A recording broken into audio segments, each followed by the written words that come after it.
Hare Krishna. Today we are going to speak about our beloved Sripad Aindra Prabhu in this holy day of Kartik months in Vrindavan, and I feel very blessed to have such a chance. And thank you so much for this opportunity, Gopal Prabhu, to dive into the sweet memories about Aindra Prabhu. So on the 18th, in 2 days, 18th, which is Bahulastami, this book will be released in Krishna Balaram Mandir, Balaram Hall. There will be a function held at 11 a.m. on the 18th to release this new book, which is called Eindra, Kirtan Revolution. This is a first publication of a biography. It is written by Kalachandji Das. He is the brother of Tamal Kṛṣṇa Maharaj. And so this book just recently came out. It's been years in the making, and as you can see, it's very nicely printed. I'll just read from the preface, give you a little introduction to what the book is about. A personality like Aindra Prabhu cannot be described in one book. Meditative and explosive, serious and comic, shy and outrageous, simple and complex, a dedicated and excellent musician, scholar, pujari, kirtan leader, kirtanier, teacher, and disciple. Aindra was a composite of different, diverse, even contradictory qualities, and often misunderstood. But he was always intense, and not merely different, but unique, seeming to be not of this world or bound by it. Whatever one's view of Aindra's ideas, his potency cannot be denied. And even today, he remains a leader in the front line of Chaitanya Mahaprabhu, Lord Chaitanya Mahaprabhu's Sankirtan movements. His kirtans touching the hearts and transforming lives all around the world, continuing to attract people and support them in their Krishna consciousness. Many contributions helped produce this volume. Akinchana Krishna Das and a team of devotees conducted hundreds of hours of interviews. Rajikishore Das drafted the early version, and Yadavendra Das coordinated the project. Multiple readers offered comments, corrections, and suggestions, or otherwise participated in the years-long efforts. Contained herein are stories told from the range of perspectives by individuals who interacted with Aindra Prabhu at different stages of his life. It is far from exhaustive and makes no claim to be the sole definitive version. There are many, many inspiring and instructive stories about Aindra not included, and readers are encouraged to share their own experiences and views of his life and teachings and influence. Likewise, a great cast of characters played roles in Aindra Prabhu's story. Some may seem more predominant in this book because they are more extensively quoted, but as many as are mentioned in this account, even more are not. And among them, some of Aindra's closest associates. Requests to not be included have been honored. Other omissions are without intention, but none diminish any of the devotees' importance or contributions to Aindra and Srila Prabhupada's mission. After Aindra Prabhu's departure, one senior devotee reflected, in order to understand Aindra Prabhu, first you have to love him.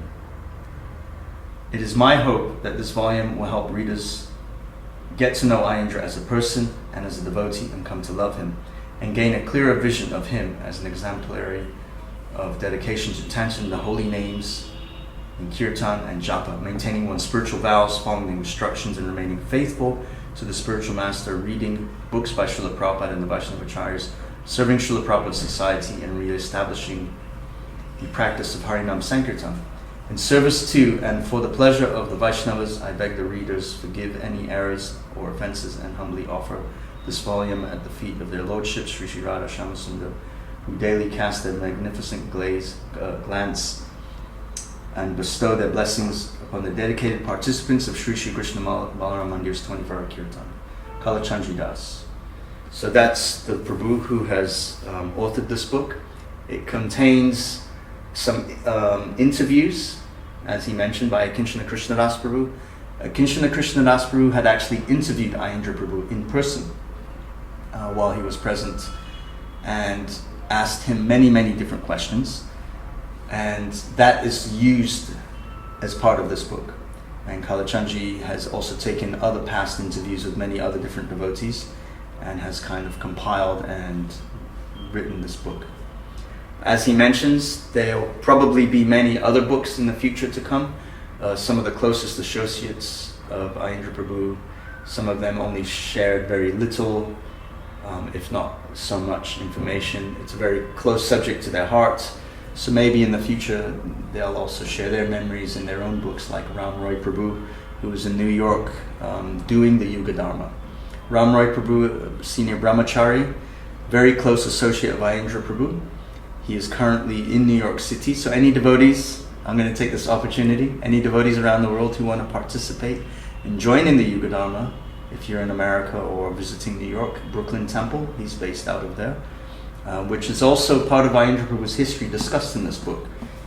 Right. Could you please share the background history of this book? The background history of this book.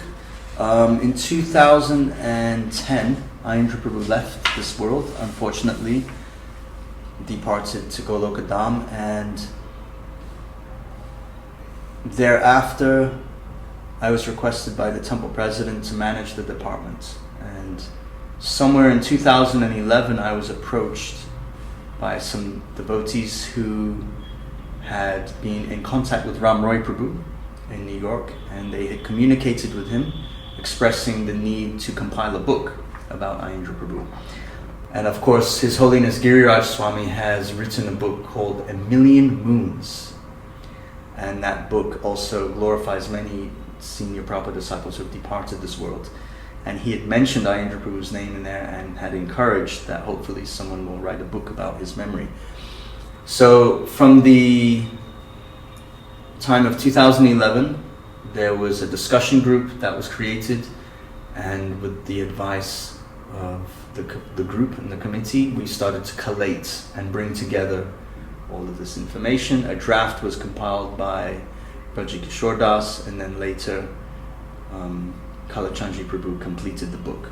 We had to do a lot of extensive research to fact check, to make sure things were correct, the timeline and the history was correct. So that's how it kind of came about. There was a need to kind of document the history before it gets forgotten. You know, in Kali Yuga the memory is very short, so we have to write things down. Right. So it's basically about 24-hour Kirtan, right? And exclusively Aindra Prabhu. Like we see here in the first part, there's part 1, America. So that discusses when Aindra Prabhu was a new Bhakta, before he joined, how he got his first literature, how he met the first Harinam Sankirtan parties, how he came to the first temple, Sunday programs, how he first started interacting, how he first chanted his first japa, his first round, and how he had his first spiritual awakening as a non-devotee. So that's part 1, America. And it's broken into like very nice little short chapters. So, you know, you have like a few pages each chapter. It makes it easy reading. And yeah, so that's part 1. Then part 2 is, of course, Vrindavan. So he joins in America, he gets initiated by Srila Prabhupada, and we share his story of America. And then the main section of the book, I would say, which is probably about that much, the majority of the book, is Aindra Prabhu in Vrindavan. 30 years. 24 years he spent in Vrindavan. Mm-hmm. Exclusively, mostly, his main service being the 24-hour Kirtan departments. Why 24-hour Kirtan is... what is the essence of 24-hour Kirtan? And why 24-hour Kirtan rather than 12-hour Kirtan, let's say? So Srila Prabhupada had instructed during the time of the installation of Sri Krishna Balaram. At that time, it's there written in one of the Srimad Bhagavatam purports that Srila Prabhupada had said that the real installation of Gaur Nitai, their Lordship Sri Sri Gaura Nitai, Shri Shri Krishna Balaram, Shri Shri Radha Shyama Sundar, was the 24-hour Kirtan. The chanting of Hare Krishna. So 24-hour Kirtan was a directive given by Srila Prabhupada at the installation of Krishna Balaram. So why 24-hour Kirtan? Yes, because it's very easily to be understood. It's the Yuga Dharma. And in such a powerful spiritual place as Sri Vrindavan Dham, we want to have the Yuga Dharma going continuously, and Srila Prabhupada saw a need for that to happen. And originally, before computer technology came to Vrindavan, Aindra Prabhu and the team, they were doing 8-hour kirtan, 4 and 4. So at the Two beginning? shifts in the beginning, yes. So actually it was going on in Srila Prabhupada's time, the 24-hour kirtan, under his directive, under his instruction. Yes, in some temples in the West, on Ekadasis or festivals, they will do 12-hour kirtans. And we know our Sikh brothers in Gurudwaras, they do 12-hour kirtans. They have harmoniums and they sing bhajans from morning till evening, 12 hours a day. But when you have 24 hours, the momentum of the kirtan builds. And we call it akandana. The continuous chanting of the holy name goes on. And it creates such a very powerful spiritual atmosphere. And you can say in some respects that the 24-hour kirtan is the heartbeat of Krishna Balaram Mandir. Just like we have our heart pumping blood constantly, whether we perceive it or not, the heart is constantly 24 hours a day functioning. So the 24-hour kirtan, the chanting of the holy name, is continuously going on. Unfortunately, after some time, after Srila Prabhupada was in Samadhi, it stopped. And in 1986, Aindra Prabhu restarted the 24-hour kirtan, and that story is in here. How that came about, what inspired that to happen, and he picked up Srila Prabhupada's orders and instructions and executed it. We know Vrindavan is a very difficult place to live. Sometimes it's very hot, sometimes it's very cold, can be challenging, the weather conditions, and in those days, in the 1980s, it was very austere. There was no electricity, even if you had a fan. Sometimes there was no electricity, definitely no air conditioning. Sometimes there was no drinking water. I remember joining the ashram, and I asked Aindra Prabhu, where's the drinking water? He says, well, you can take the risk of getting sick, be careful. You know, and he explained to me all the different kinds of water sources that were available, but it wasn't really categorized as drinking water. Very austere conditions. So Aindra Prabhu and a team of devotees, some of those devotees are here, still in Vrindavan. Nandan Prabhu is one of them. There was a devotee from Bali, Indonesia, Gopinath Prabhu. There was a devotee from Maharashtra, Nitai. There was another devotee from Mayapur, Devaki Nandan. Another devotee from Nepal, I think his name was Ananda Chaitanya, Sailendra Krishna. These were the original team members who worked with Aindra Prabhu to re-inaugurate in 1986 the 24-hour kirtan. And so, yeah, to conclude, why? Because it's the Yuga Dharma. Thank you. And what, in your opinion, how Aindra Prabhu encouraged and taught, trained the team members? Could you please share some stories that you know? So I kind of joined much later. I joined in the 90s, late 90s. From what I remember, his training was, so yes, I mentioned that in the early days they were doing 4 and 4, 8 hours of kirtan. And then later there was a computer that was brought to the VIHE, the Vrindavan Institute for Higher Education. And they did some research in the Bhaktivedanta folio. They looked it up on the computer database, all of Srila Prabhupada's quotations.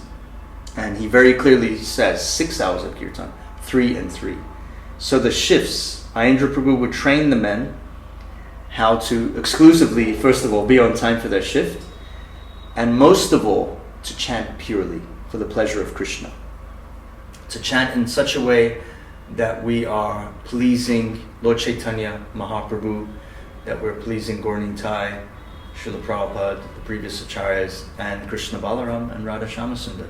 So he was teaching the men that when chanting, to chant in the mood of Trinadapi Sunechena, Torodapi Suheshana, Amanidena, Kirtaniya Sadahari, to be more humble than a blade of grass, more tolerant than a tree, to be devoid of any sense of false prestige. And in that such a way we can chant the holy names of the Lord constantly. So how was he making the 24-hour Kirtan men humble? How? He would make them wash the bathrooms. He would take them into the bathrooms himself, and he would get them to clean the bathrooms and the toilets. I've never heard about this. I heard that he did it by himself. Yes, he was very much a handyman in the ashram, Aindra Prabhu. If things needed to be fixed or repaired in the ashram, he would sometimes do it. Here in India, we call the workman, okay, just now coming. Just now never comes. Okay, Right. tomorrow, call Right, coming. right. So he would, instead of wasting time, he would fix the problems himself. And, there's a picture of him here. I'll see if I can find it. He's doing some handiwork himself, Instead of hiring a carpenter, he's getting the job done himself. And in many respects, taking a humble position and doing humble service, like cleaning the bathrooms, that allows one to actually realize that we're fallen conditioned souls in Kali Yuga, and that trying to be in a leadership position, when you lead Kirtan, you're taking a leadership position, just like giving a Bhagavatam class, and to be in a humble state of mind. Of course, there were many practical ways that the men could develop.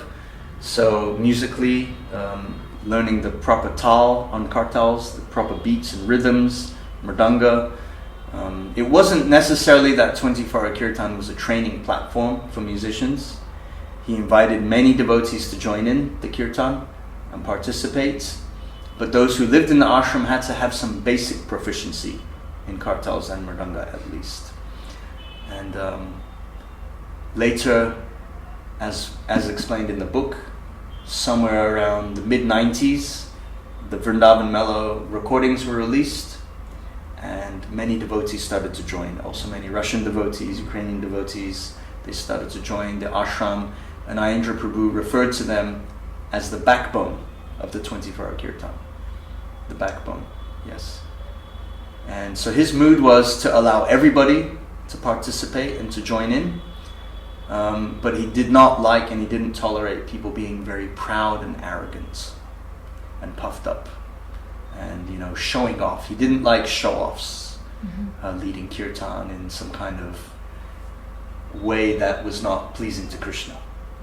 So when we're chanting Hare Krishna in a public platform with a microphone and a big assembly of guests and devotees, if one hasn't got the right mood, one can be trying to show off or make it about themselves instead of the correct understanding, which is to please Lord Krishna.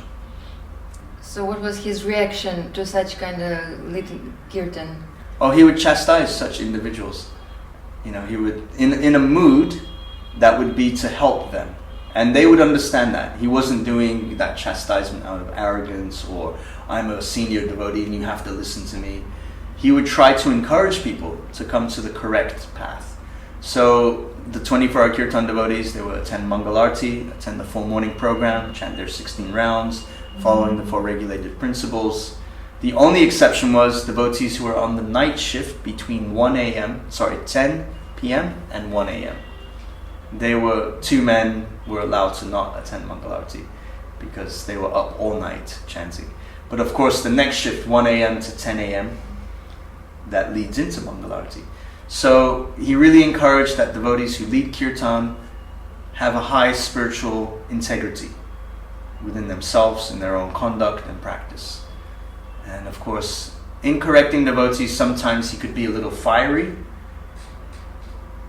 but at the same time, the devotee could also appreciate his soft side and his real intention, which is to help uplift the devotee to the correct standard, the correct understanding. I know that there are many stories described in this book, but could you please share some of them which you brightly remember about his conduct, how his attitude, this teaching attitude, I don't know, instructive attitude. How was it with the team members? So of course, Aindra Prabhu set by his own personal example. In Kartik, one of his favorite months, in 1998, Kartik, I remember going up into his room in the Brahmachari ashram, and Ram Roy Prabhu being there present, reading Krishna book, reading Krishna's pastimes in Vrindavan. And Aindra Prabhu was taking off the offering that he had made to his lordships and distributing it to the devotees. And we were honoring prasadam, and Ram Roy Prabhu was reading, and Aindra Prabhu was putting his deities to rest. And then at the very end, after even Aindra Prabhu honored prasadam, he kind of indicated to Ram Roy Prabhu, who indicated to the rest of us it was time to leave the room. Instead of hanging out and chatting and talking, he was kind of politely indicating for everyone to leave, because he was rising early, 2 a.m., and chanting many rounds before Mangalarti, and of course the japa time after Mangalarti, and throughout the morning hours, also after Bhagavatam class. He was completing 64 rounds daily. So by setting that example, by his own spiritual practice as an individual, coming to the morning program, chanting like that, we understood that doing kirtan is serious. It's a serious business. Yes, it is very joyfully performed. At the same time, it's done in a mood to please Krishna. And that mood is expressed by not doing the minimum. But going beyond the minimum, going the extra mile. That's the saying they have in the West. Going the extra mile to show Krishna and to show Prabhupada that we are very serious about our service and what we're doing. So that pretty much, I would say, was the way that he was training the devotees in the department, by setting his own personal example. He didn't push devotees to chant 64 rounds. He didn't push everybody, but he was encouraging devotees to always upgrade, to always come up to a higher standard. And that way, by maintaining a higher standard, we don't allow the standard to degrade. Because we're living in the material world, even though we are in Vrindavan Dham. The natural propensity of the world is that everything degrades, everything falls apart. So it's easy to create something, it's even easier to destroy it, but to maintain it, that's the most challenging thing. Exactly, the mode of goodness, which is not so easy to stay for a long time, right? So this is how he encouraged by his example the team members, Kirtan members, and so many people around the world were also encouraged to listen to his Kirtans, come to Vrindavan, join for some time, support 24-hour Kirtan. What is the secret of Aindra Prabhu? Aindra Prabhu's secret is that he loved Krishna. He was completely in love with Krishna and a very dedicated disciple of Srila Prabhupada. He lived his entire existence in Vrindavan during his time here, in Krishna Bhava Mandir, in the Brahmachari ashram. And he was a very humble person in many respects. So his secret was, it's an open secret. He performed the Yuga Dharma. He chanted Kirtan, Sankirtan. And if we just do the Yuga Dharma and try to please Lord Chaitanya, Sri Krishna Chaitanya Mahaprabhu, who has appeared in Kali Yuga himself to experience the bhava of Radha, the mood of Radharani's love for Krishna. He wants to experience what the devotees' feelings are towards Krishna. So when we try to please the Yuga Avatar, according to Lord Chaitanya Mahaprabhu, then that's the success. And that's the open secret. So by doing that Yuga Dharma, and of course he did it in deep humility. with feeling, with love. That love of chanting Krishna's name touched the hearts of many devotees around the world through his recordings, and even still till today, we can say that. So that was what I would consider his success, is that he really deeply loved Krishna. And you can feel that, you can hear that in his chanting. And definitely devotees around the world were very moved and touched by his kirtans, and definitely his albums that he personally took the time to sound engineer in Vrindavan. He had a little background in training in sound engineering, it's mentioned in this book. So he had some sound equipment that was brought from America, and he would inculcate and incorporate different atmospheric sound vibrations of Vrindavan. Cows, right, peacocks, the ambience of Vrindavan. And he would mix all these different tracks into his kirtans. And so the official albums, that official releases of Aindra Prabhu was Chintamani Nam, Volume 1 and 2. Mellows? Then Vrindavan Mellows 1, 2, 3.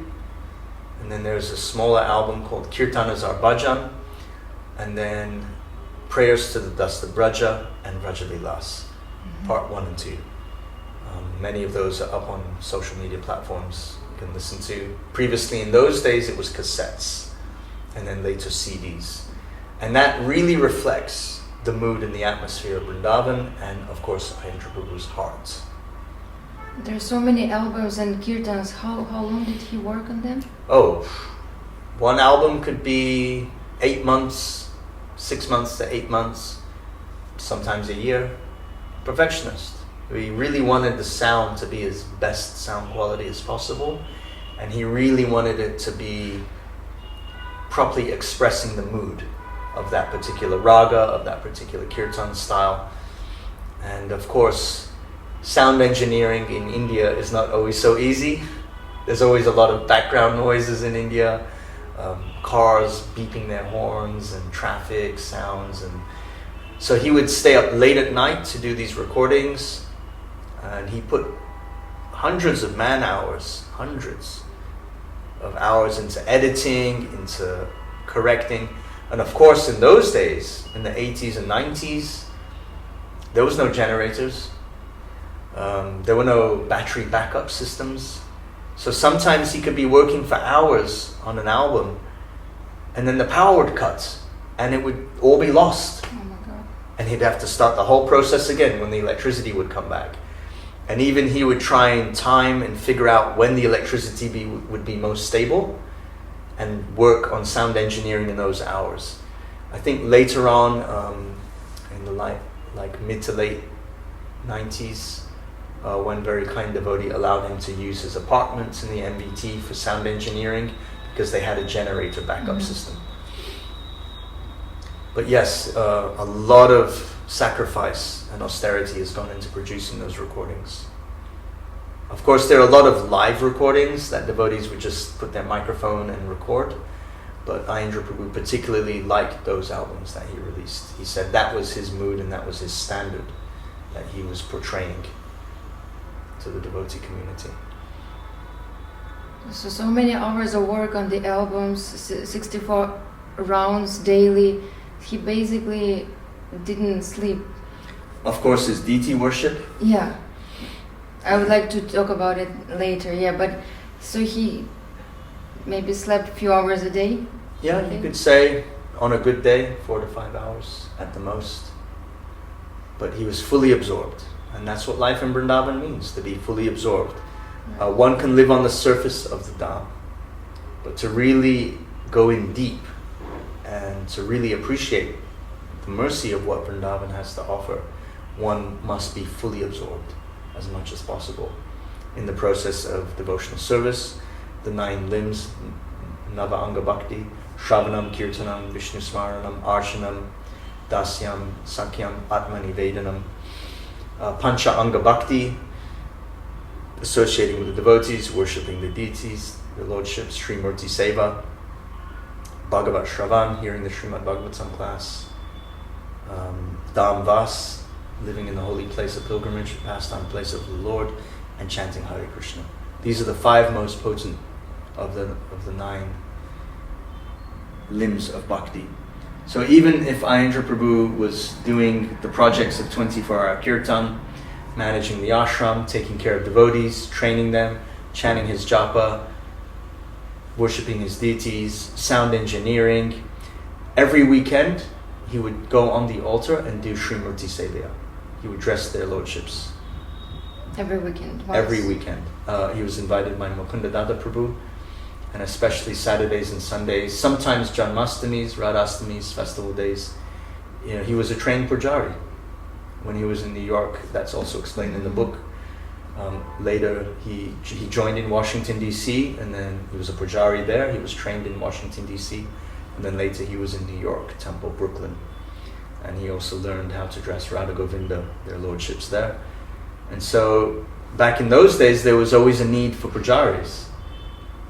And his name was put on a list, and it remained on that list. You know, even a year after he left his body, I was in the pujari department, and I saw the list. His name was still printed out on the list as one of the pujaris. So in addition to being a Kirtaniya, he was also a pujari. He regularly did Srimurti Sevaya on the weekends and festival days. So that's what it means to be in Vrindavan, to be fully absorbed. It's not always easy now. We have these little phone devices with social media that distracts. But in those days, in the 80s and the 90s, there was no internet.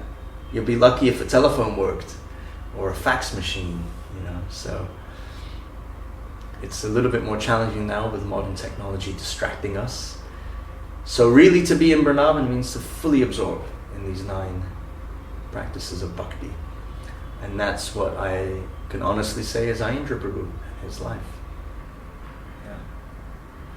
Yeah, I heard about his dedication and attachment to the deities, to service to his own Thakurji and so many Shalagram Shilas, and also attraction to Radha Shima Sundar, love to them. Could you please share something about this love and attachment that you got in touch much more closer than so many of us? Aindra Prabhu's Shalagram worship wasn't as big as it became. In the earlier days, he only had 2 or 3 round plates of Shalagram Shilas, which he had personally acquired when he went to Nepal for getting his visa renewal. He'd never wanted to leave Bharatvarsha. So we also consider Nepal as part of Bharatvarsha, the Vedic community. And he would return with these shalagrams. Later on, many other devotees would gift him shalagram shilas. Many senior godbrothers and sannyasis would give him hundreds. In one case, one sannyasi brought in thousands of shalagrams to worship. And he felt like, oh, Krishna has come to me. I cannot reject or say no. So then he would take it upon himself to worship those thousands of shalagrams. And it could take hours and hours to complete that puja. Of course, that was his own private worship that he did in his room. His original shilas were maybe 300. And as time passed, I think there's now 2,000 plus shalagram shilas. So he was always absorbed. And then, of course, his worship of his beloved lordships, Sri Sri Gaurnitai, Sri Sri Krishna Balaram, Sri Sri Radha Shamasundar. He even dressed Krishna Balaram at one time. He was Krishna Balaram's pujari, because sometime there were not enough pujaris. And Gopinath Prabhu from Indonesia told me one story that in the days when they were doing 4 and 4 hours of kirtan, an 8-hour shift, sometimes he would finish kirtan and the pujari department would grab him and say, "You have second initiation? Yes, okay, go take shower and do pujari seva." So he'd finish a 4-hour shift, he'd get dressed in puja clothing and go and do cooking for their lordships, make the offering, do the arti, and then do kirtan again for 4 hours. He said sometimes he didn't have time to eat prasadam. You know, it was full absorption. So in that similar way, Aindra Prabhu, when he joined the ISKCON Vrindavan Temple Yatra in the 80s, 1986, he was also incorporated into the Pujari department. And of course, when you worship as a Pujari, the Sevak has a very intimate relationship with their lordships, with the deity, the Murti. And Aindra Prabhu really, really relished and loved worshipping Radha Shyamasundar. And he would engage many other devotees in collecting flowers. On one occasion, I had to return to London in the summer, and I had sent a message via email to somebody to ask Aindra Prabhu what he needed. And he said that he needed jewelry for Radha Shyamasundar. And I very much remember being in a very Krishna conscious mindset, purchasing necklaces and bracelets and ornaments, beautiful jewelry for their lordships, and then bringing them to Aindra Prabhu on Janmashtami and him offering those to Krishna. So very, very beautiful personal connection to the deities, because Krishna is a person, of course, and Krishna really loves when his devotees worship him with beautiful, nice offerings. And of course, Aindra Prabhu's artistic talent and the way he dressed using balance. If you look at the photographs of when he would dress Radha Shyamasundar, you can see contrast, balance, and complementing. So if on Krishna's turban there would be like a beautiful flower, gardenia, then he would put on Radharani on the side of her Chandrika. So alternating, matching flowers. He used a lot of artistic sense, flow, some very basic design principles in the way he would dress the lordships. And of course, it's also on YouTube. It's also mentioned in the book when he comes to Mayapur that he does a deity dressing seminar, how to make turbans and how to dress Krishnas in a very beautiful way. So that is there. It's, I think, an 8-part series, which devotees can check out. You can put it in the description for devotees to look at. Those that are pujaris, they'll find a lot of inspiration. And of course, the most important thing, after Aindra Prabhu would dress Radha Shyamasundar, then we would sit in front of Radha Shyamasundars altar and he would perform Kirtan for their lordships. There's actually a picture depicting that one morning. So sometimes he would do that after Bhagavatam class, or sometimes he would do that before Bhagavatam class, depending upon his mood. So you can say that the completion of all the Nava Anga Bhakti practices is to actually perform Harinam Sankirtan. So even though one may be doing a particular kind of practice of the Nava Anga Bhaktis, then it's really complete with the performance of Sankirtan. And yeah, here's a picture of Aindra Prabhu leading Kirtan after dressing their lordships in the morning. Is it written there? Yeah, they put leading Kirtan before evening Arti, but that's not correct. I know this picture. This is actually in the morning time, after he dressed their lordships. And so, in many respects, the perfection of the practice of Nava Anga Bhakti is that it becomes complete by the Yugadama. Right. How long did it usually take to dress Radha Shyamasundar for him? Well, he was on a time constraint. So from the time Mangalarti finishes, then they make some announcements, the doors shut, which is about maybe 5:15, 5:20 a.m. until 7 a.m. So you've got about maybe just under 2 hours. It's quite an involved puja seva. There's, of course, we're from the Tantrika Vidhi process. There's a lot of rituals that have to be performed. For the smaller deities, there are many people on the altar. There are many pujaris. And Aindra Prabhu was very much a perfectionist. So he would come off the altar and he would come down to the ground level and he would squat and look up to see how it looks from the perspective of devotees taking darshan. And then he'd go back up and adjust things. And then he'd come back down and look again. Because when you're dressing the deities, you're on the altar. you're up close. There's a nice picture of that depicted here of Aindra Prabhu quite close to Radha Shyama. It's a black and white picture. You can see there, face to face with Krishna, looking Krishna right in the eye. So when you're that close up, you have to change your perspective. And so he would come down from the altar and he'd go by the doors. Even though the doors were closed, he would come down to the level of where the devotees are taking darshan. So Krishna is pleased when his devotees are pleased. And when the devotees are pleased with Krishna, naturally, there's a reciprocal loving relationship there. So he was very, very much into the detail of the way that their lordships would appear. He was very much, like I said before, a perfectionist. So it could take him quite some time. Depending on his schedule, sometimes he would turn up at 6 a.m. He could even turn up at 6:30 and have it complete very fast, depending upon how his schedule was going the night before. Yeah. Yeah, that's right. Love is in the details. I heard the story about how, or I saw the picture, Aindra Prabhu taking a nap, covering himself with some deity's dress or something like that. Is it true? Was it true or not? I don't know about that, but I know that sometimes some devotees would make flower outfits on the big festival days, or sometimes they would make special kind of dresses for Krishna that were hand stitched with the small jasmine buds, Jewy, or Bela, they call them Bela in Vrindavan.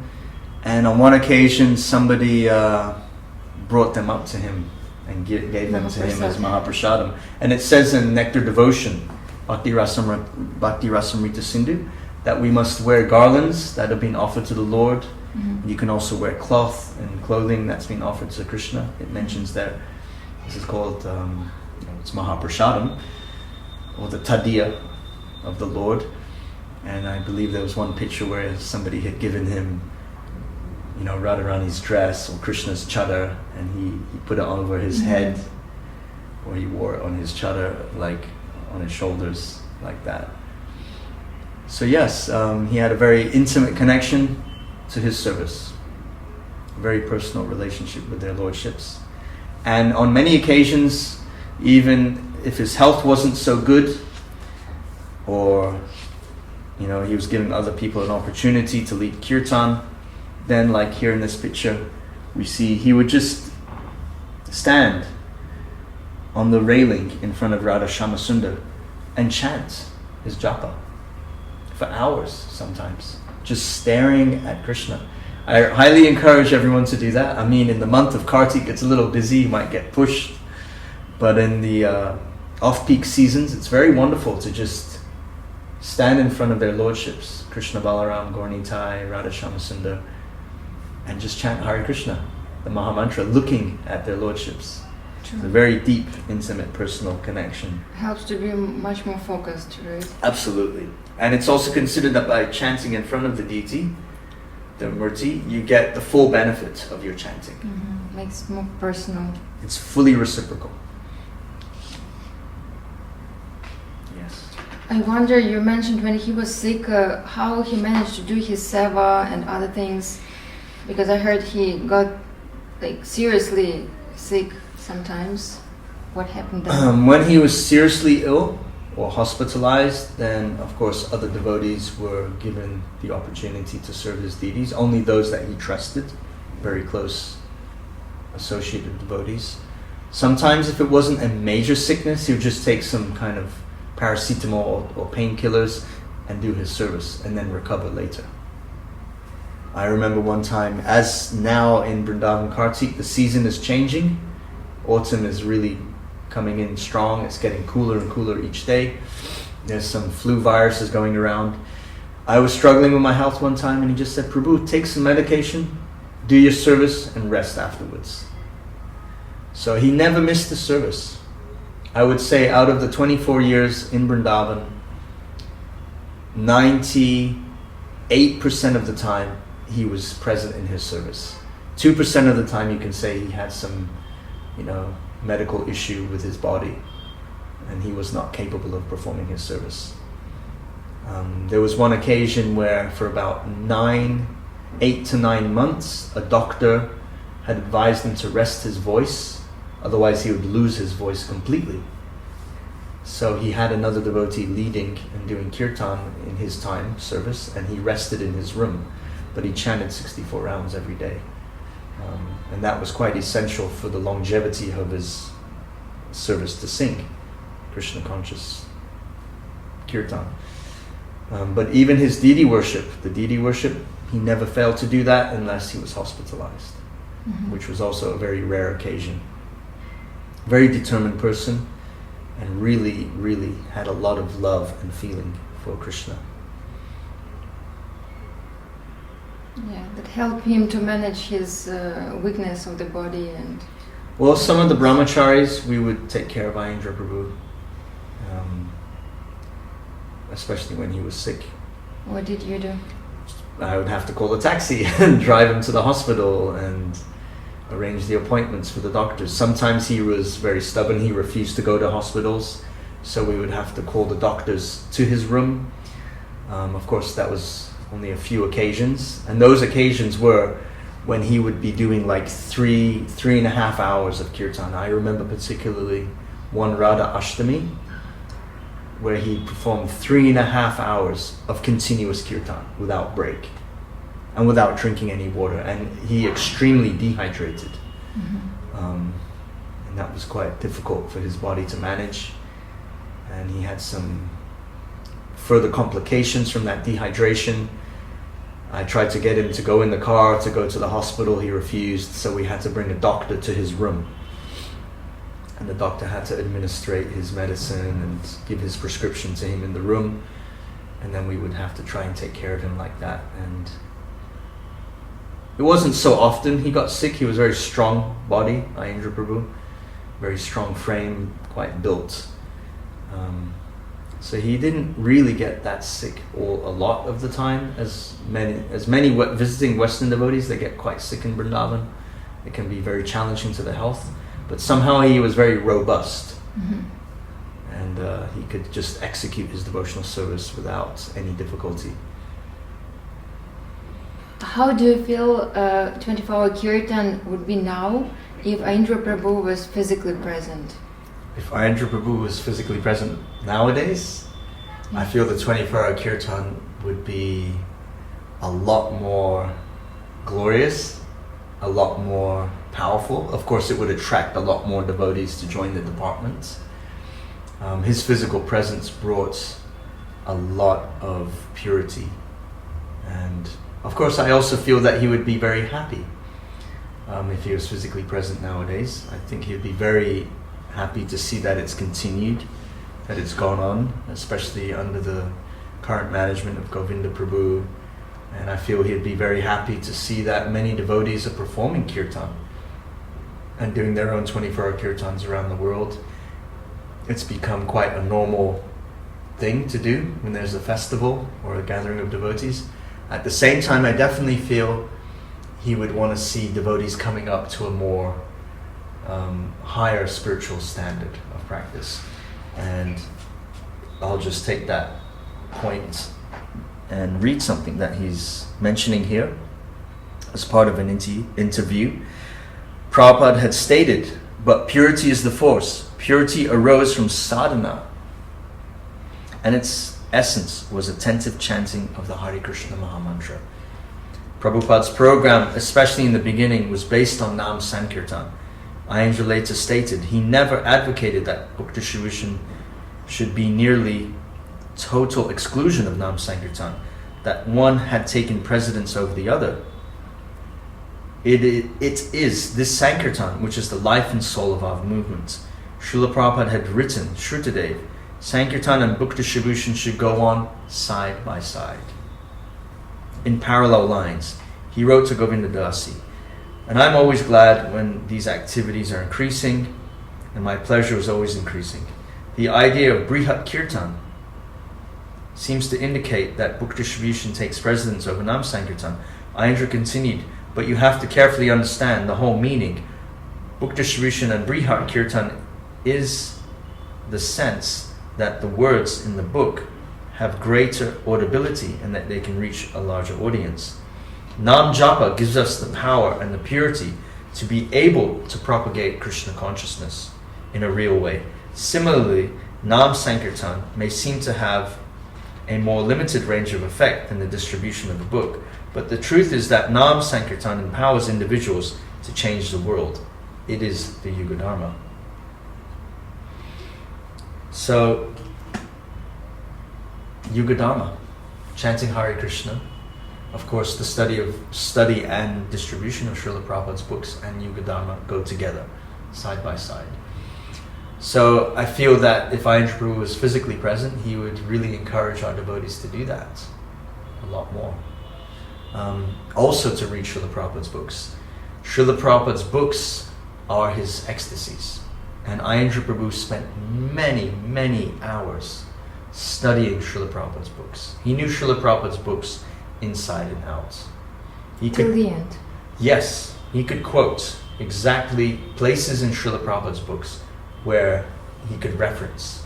If somebody had a question, he could reference exactly where it was from memory.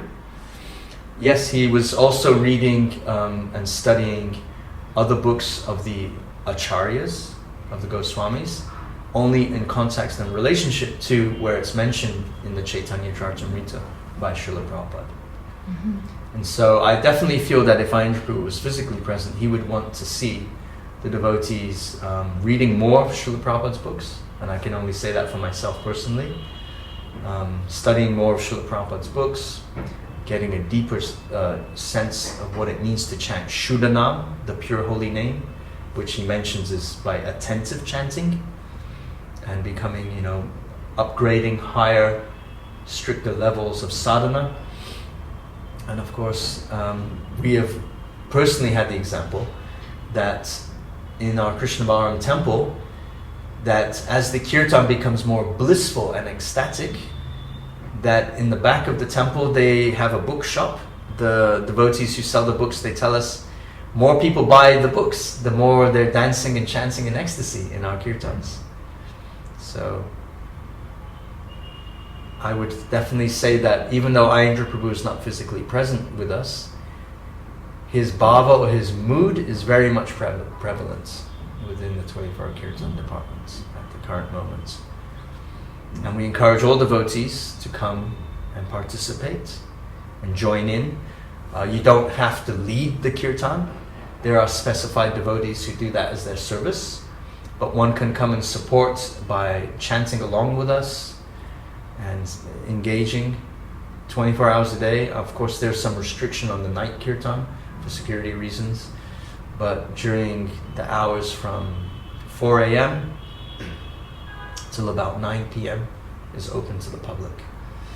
All right. I have a few more questions. Yes. About if Aindra Prabhu, when Aindra Prabhu was present, were the rules more strict about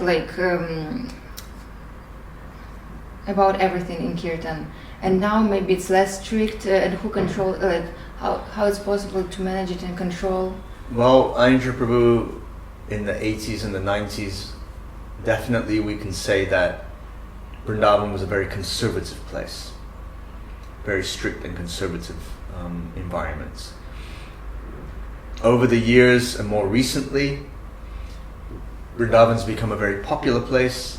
A lot of people have moved here from Delhi and other parts of India and other parts of the world.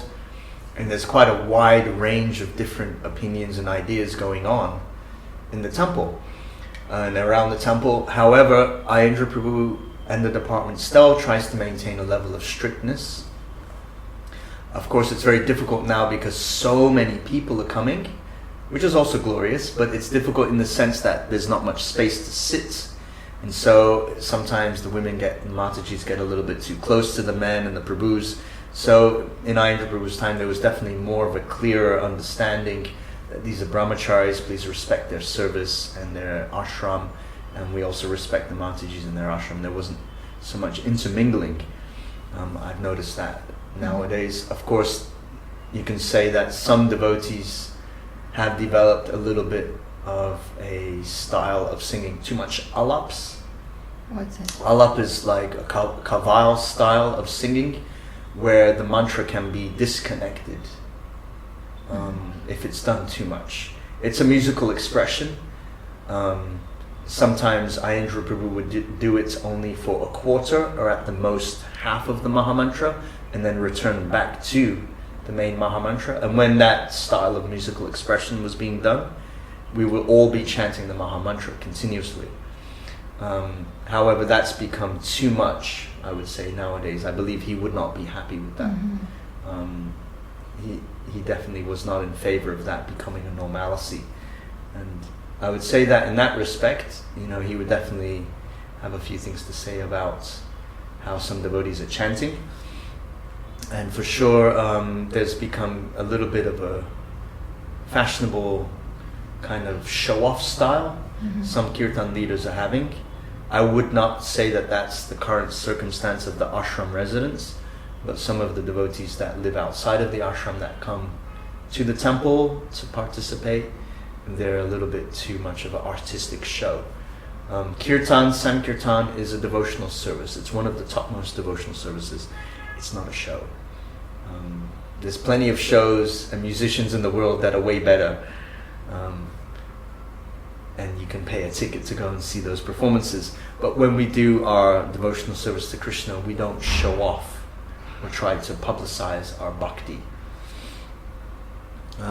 Otherwise, I definitely would say that it's glorious that more and more people are coming for the kirtans, and we know that now Krishna Balaram Mandir has become very popular and famous with the visiting pilgrims from Delhi and other Haryana, other areas of northern India. And they come to Krishna Balaram Mandir because they want to chant and dance. Specifically, they want to dance. I've even had the personal experience of doing kirtan, sitting, playing mridanga, and some members of the public come to us and say, "Fast karo, do fast," because they want to chant and dance. They want to feel the ecstasy of what we're feeling. So that's one of the glories. And of course, I've also observed that many groups will come through, especially now in Kartik, there's many yatras, many big groups of pilgrims. They'll just take darshan of the Lordship and immediately turn and be looking at the kirtan and engaging with the kirtan continuously for pretty much the whole time they go through the temple. They just kind of acknowledge Krishna's presence in the deity form, bow their head, offer their garland, and they get straight into the kirtan. And that's very much the glories of Aindra Prabhu and Srila Prabhupada's 24-hour kirtan, that you won't find that in other temples in Vrindavan. That there's life. The kirtan brings life to the temple. It brings vibrance and energy and engagement. The pilgrims, if you go on a pilgrimage, we go on a pilgrimage somewhere, we want to come back with a beautiful memory of some way that we engaged with that holy place. And this is the perfect way for the pilgrims and the guests to engage with a beautiful memory, and that is to perform Sankirtan and chant and dance. And that's one of the glories that I see going on. Yeah, that's true. The atmosphere there is really ecstatic. What I noticed, still many Indian pilgrims, they don't chant. They just sit, observe, and don't chant, which personally I'm surprised by this reaction. What about in times of Aindra Prabhu? Was it sometimes same, and Aindra Prabhu somehow encouraged people not just to sit still? Yes, he would always encourage people, and of course we'd turn directly to like you're mentioning, some of the guests from different parts of India that come and they'll just sit and smile, and he would tell them to clap their hands. He'd directly instruct them how to clap their hands on the correct beat, and then say bolo, bolo, prem si bolo, chant, and get everyone engaging, because Sankirtan it's a group participation. It's not a spectator sport. Right. Aindra Prabhu would say that this is not a spectator sport. And so as we would engage the public, as he would get them more interactive, of course they would naturally feel the ecstasy and eventually chant and dance. That's still going on today. Many of the kirtan men are trained to engage the public in clapping and dancing, especially in the arti times. Kṛṣṇa Das Prabhu, he likes to get everyone to dance, gets the whole temple dancing sometimes. And of course in the other shifts, each shift has its own kind of mood. Morning shifts are more mellow. It kind of picks up at the midday arti, and then again in the afternoon after the 4:30 arti, it picks up again leading up to Sandhya arti, and then the last darshan. And then in the night it kind of mellows out and becomes more quiet, a different mood. So we reflect back to the pilgrims what their mood is. And of course, it's participation. It's not a show. We're not trying to do a musical presentation. You know, there's plenty of that in India, musical presentations that are way more expert than what we're doing. What we're doing is Sankirtan. And so Sankirtan is a group participation, yes. And of course, that standard of engaging with the public, it's definitely there, yes. Yeah, you mentioned that Aindra Prabhu would not be satisfied with certain things, like mood and some technical things, maybe anything else, like I know that Matajis this day, they don't really cover head when they sit around. And before he was really also strict with this point, right?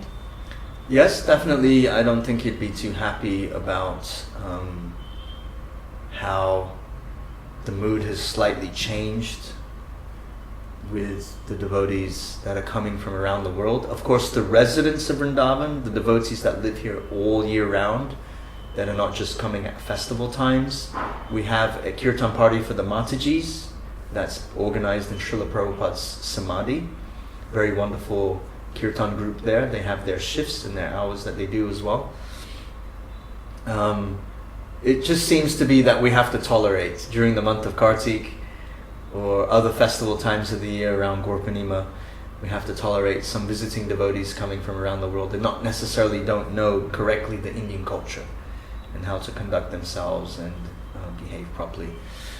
However, you know, we kind of tolerate just for the time being. But during the other times of the year, when it's not so peak and busy festival time, for sure the resident devotees, they kind of know and understand what the culture is and follow the culture. I remember Indra Prabhu telling me, when in Rome, dress like a Roman. So, you know, when in Vrindavan, dress like a Brijvasi, behave like a Brijvasi, behave like the residents and follow the culture, you know. As I see this photo, but Aindra Prabhu is covering his eyes on the wedding while doing kirtan, right? So the story behind this, I don't believe this wedding's actually in Delhi. I believe this wedding's in Vrindavan. So some devotees had invited him to attend, and as a renunciate, as a sadhu, we can see here in this book the progression of him joining ISKCON as a brahmachari, new bhakta, saffron brahmachari, and then when he comes to Vrindavan, you know, he very much starts to wear the clothing of sadhus or a renunciate, a sannyasi. Here you see he's actually wearing like a sannyasi's upper cloth. And then later he kind of wears the vesh of a sadhu. So as a renunciates don't attend wedding functions. But this particular family, these devotees were quite adamant and they were very persistent that he attends that wedding function. And so he kind of relented and then said, okay, I'll go, but I don't want to see the wedding, I don't want to see any of it. I'll put a blindfold on and lead kirtan and then leave. And so some devotees actually held him like a they blindfolded him when he got in, after he got out the car. And then he led the kirtan and then he wore the blindfold until he got back in the car and then took it off after. Because it was very strict renunciates, very, very strict brahmacharya practice, was not at all loose in his conduct in dealings with visiting guests, visiting devotees, at all on any level. I personally saw that he would never spend much time, and sometimes Matajis would come with some question. He would very quickly answer the question and always have another man present with him and then leave. It was very strict sannyasi kind of practice, I would say. Aindra Prabhu was not like hanging out. And so yeah, that picture is kind of in some ways, interesting that he's blindfolded himself. However, that's out of his strictness as a sadhu. Sadhus have to be strict in their personal and private conduct. And that's another point I'd like to make, that Aindra Prabhu's personal life and his private life and his public life, there was no difference. It's completely clear what you saw. In his private life and in his time in the temple room when he was doing his service, there was no difference. A very open person in that respect. 108% of sincerity. And dedication and commitment to Srila Prabhupada. And yes, a true example of a modern day sadhu. Mm-hmm. But it's so amazing, he was so dedicated to Srila Prabhupada, respecting him and following in all respects, right?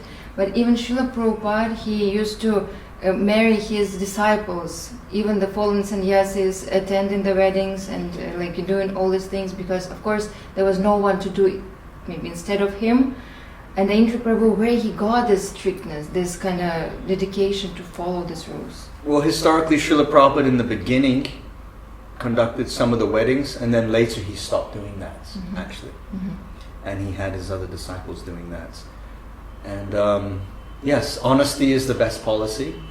So, honestly speaking, some people can make it as a sadhu and some can't. And it's better to not be a fake sadhu. But with Aindra Prabhu, he was 100% the real deal. Where did he get the strictness from? I would say his strictness and his love and loyalty to Radha Shyama Sundar. He didn't want anything to come in between his relationship with Guru, Gauranga and Krishna. And therefore he was extremely strict in his conduct.